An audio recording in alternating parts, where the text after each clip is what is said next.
ჩემი მერობის კანდიდატად დაყენება არ არის სასარგებლო ქართული ოცნებისთვის, იმიტომ რომ ჩვენ კახაკალაძესაც ვართმევთ ხმას. აი დღეს მაგალითად იმედი ჟურნალისტი მომოსული სპექტაკლებს განდა. მაგრამ ოპოზიცია სხვა წყობს, რომ ჩვენ წავართვათ კახაკალაძეს პროექტი და მეორე ტური იყოს.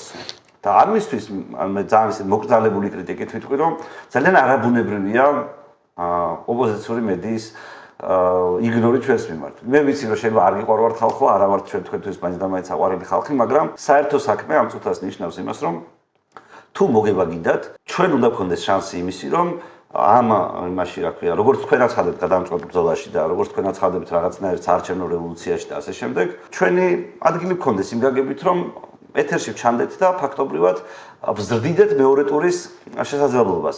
თუმცა ამავდროულად მე მგონი ყველასთვის გასაგებია, რომ ჩვენ ერთადერთი ხალხი ვართ, რომელსაც ღიად აქვს ნათქვამი, რომ რევოლუციაში მონაწილეობას არ იღებს.